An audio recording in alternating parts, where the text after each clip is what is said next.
What's up, adventurers? And today we're going to be talking about the much addressed issue of, well, actually, what I said before. I know, and I already foresee people telling me that, one, that I'm being too harsh with her character, that she's going to be great and meta breaking for PvP.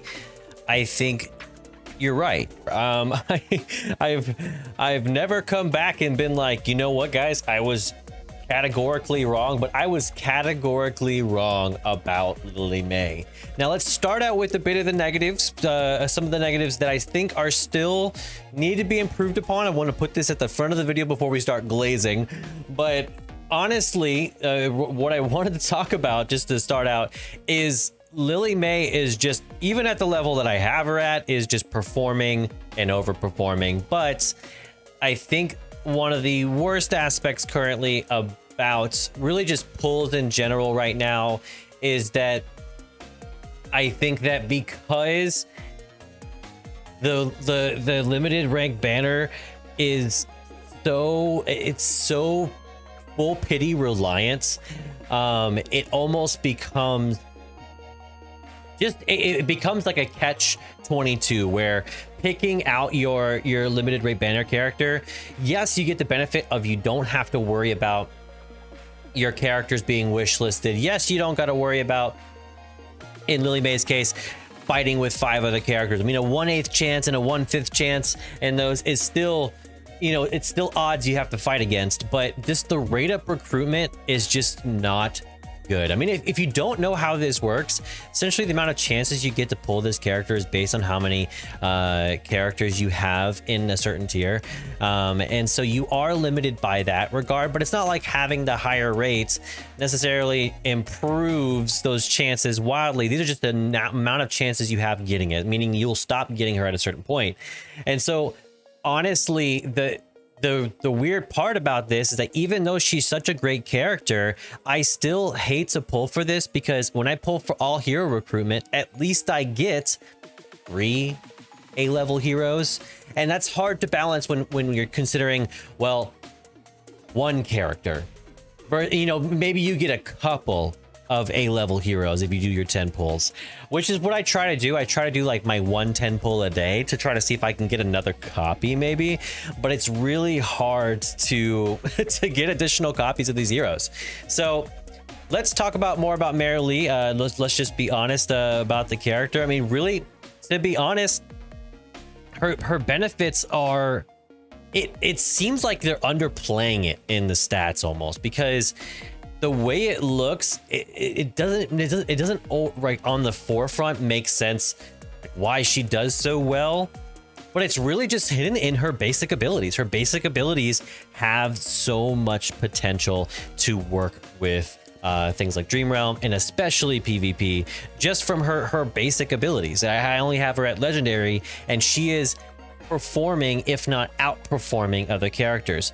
So I think this is an interesting view on, even though AFK Journey has stated that their A-level and S-level heroes don't have a different stat structure. It is interesting to see, because when you compare it to a character like marilee, who is performing not as much, or is being basically replaced. And I don't know if you guys have seen the tier lists, but I think she's B level now. I think it's still viable to pick and get her to a +8 if you're going around like a budget, and then 10 to 15 if you really want to go further into that. But really, what I'm seeing now is less so of her being replaced and more so of her people choosing both Lily May and marilee to rock those best teams. Now, of course, you still have Corrin involved in some of those high ranked teams, so it's not like people have been fully fleshed out. But honestly, I feel like this is how characters should work in AFK Journey, where you have characters who are S level, who perform in a stronger way than the A level characters, but A level characters still have viability because I can pick marilee from a lineup whenever I do my rate up banners, and I can actually actually get a decent chance of getting pulls for her. Now, of course, you know, the amount of pulls it requires, you know, that varies. Getting S level heroes isn't exactly a walk in the park, but think about how she changes up the PvP meta. We can't skip the PvP meta. People are talking about how because of her ability to interrupt ultimates, now people are having to throw in characters like Bryon or Nero in order to get basically ultimate eaters. You know, someone to eat the first ultimate. That way you can sort of negate her in a bit of a way. But it's changing up the meta because now Aeron metas are essentially at threats. So that's an interesting change of dynamic that I'm really interested in seeing. And I think this is the first meta changing character that I've seen in quite a while where it's like this is actually affecting current metas in a big way. Now, personally, if we're going to address the PvP portion, I do think that it's a bit unfortunate, like whereas if you're facing a Lily May, you know you can play certain characters to sort of eat that ultimate eater ability, but on defense you can't really do that because you're kind of at the whim of what are they gonna place. I personally think it would be interesting, I'm not saying this is the solution, that if you're on defense in a PvP battle to where you could place like a delay on her initial ultimate, like essentially make it to where it delays after 5 seconds, so you can kind of say like that Aeron ultimate's going to be gone, or those maybe some of those ultimates are that you're not as worried about could be gone. Maybe a time delay activation like option that you can choose on defense mode. I don't know how exactly it would work, but it does seem unfortunately skewed towards defense. But it's the same way with Rainier, to be honest. With Rainier, he works great on offense, but you got to be a lot smart about how you play him on defense if you're going to use him on defense. So it really, it does vary. So I understand that for sure. So let me explain what I was talking about with why AFK, like why it may be a good thing, in fact, that we have power creep in this game. I mean, power creep is kind of listed in these games as like this type of boogeyman, as like this thing to be consistently worried about. I personally think that while this may be the case, this might be the case somewhat for most gachas. I think it is interesting how with this game, we're seeing something to where we're getting a more viable option that has better synergy with factions, because light bearers simply don't have a lot of synergy or a lot of options. You're not going to be putting out a ton of light bearers typically, so you're having better options there. But you're not necessarily forced to. I think marilee still works in some cases, while Lily May is outperforming in a lot of regards.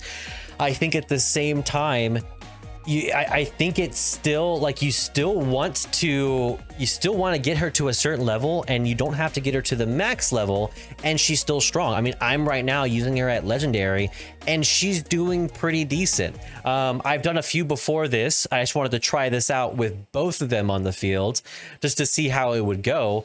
But even still, it's performing well, and I put her up against Odie, and she's still doing great. So I mean, like when you look at these stats, they're performing sort of strangely, but it's really performing super well. So I personally think that while the tier list putting marilee at B, I don't think that's necessarily fair, because I think it ignores how easy it is to get an A level hero ranked up versus getting a S level hero ranked up.